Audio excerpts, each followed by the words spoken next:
here with BeeCreative Crafts. Today's basic crochet tutorial is how to do the single crochet stitch.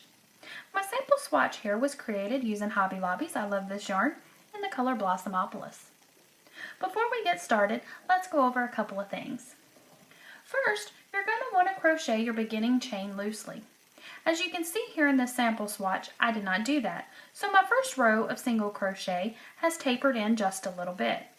Had I have crocheted my chain a little looser, it would have given a more squared off effect to my corner.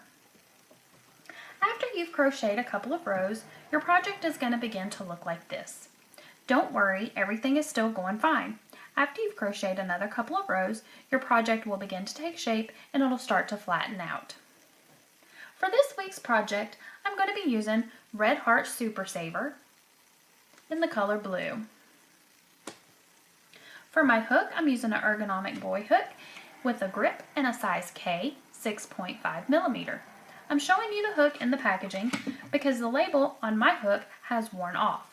If this happens to you, simply grab a pen or a Sharpie and go ahead and write that hook size on the end or on the side here so you'll know what size it is when you're ready to use it for a future project. Alright, let's get started. In last week's tutorial, you learned how to do the slip knot and the chain stitch. For this week's project, I'm going to want it to be 5 single crochet wide, so I need to start with a beginning chain of 6. 1, 2, 3, 4, 5, 6. This will give me 5 chains to work my single crochet stitch into and 1 chain for turning. The loop on the hook does not count as a stitch. We're going to skip our first chain and we're going to go into the top loop of the next chain, yarn over, pull up a loop, and now you have 2 loops on your hook. We're going to yarn over and pull through both loops. And now you have just created your first single crochet. We're going to go into the top loop of the next chain, yarn over, pull through. Again, you'll have 2 loops on the hook, yarn over, and pull through both loops. Top loop of the next chain, yarn over, draw up a loop, yarn over, and pull through both loops on the hook. Next chain, top loop, yarn over, pull through, yarn over, and pull through both loops.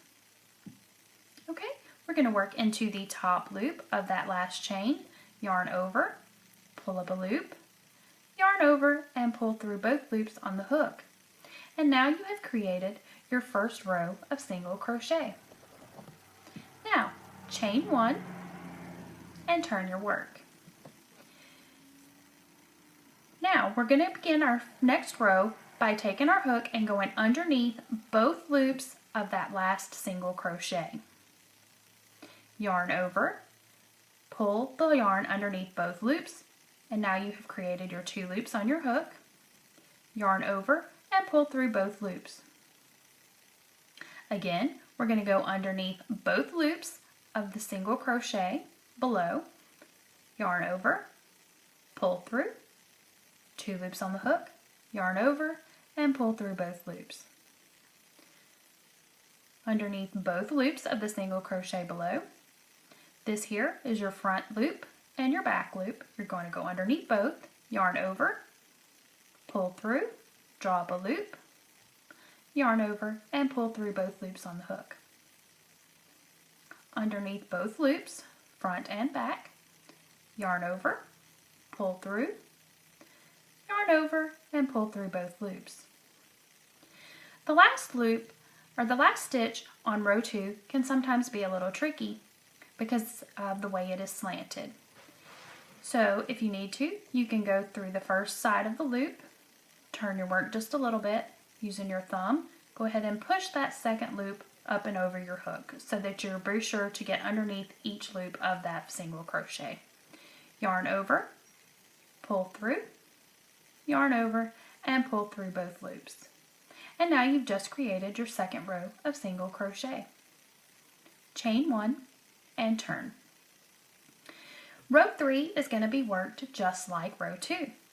You're going to go underneath both loops of that first single crochet, yarn over, pull through, yarn over, and pull through both loops. And then you'll just continue this across. Underneath both, yarn over, draw up a loop, yarn over, and pull through both loops. And you'll just continue this process for as long as you want your project to be. Under both loops, yarn over,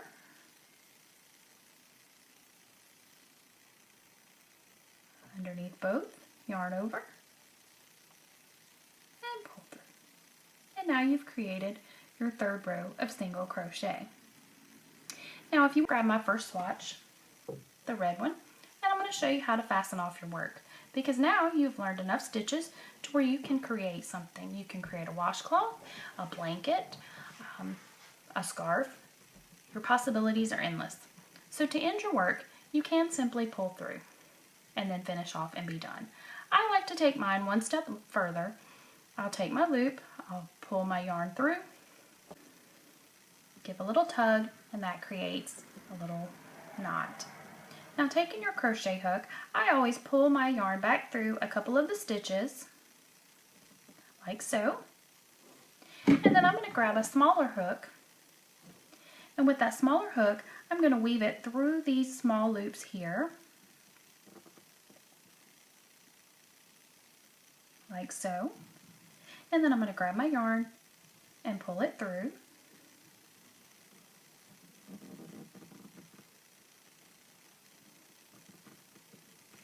And give it a pull.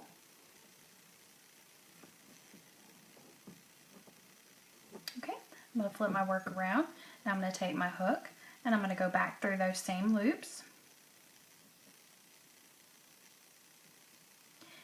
Except this time, I'm not going to go through the last loop. Then I'm going to grab my yarn and I'm going to pull it back through.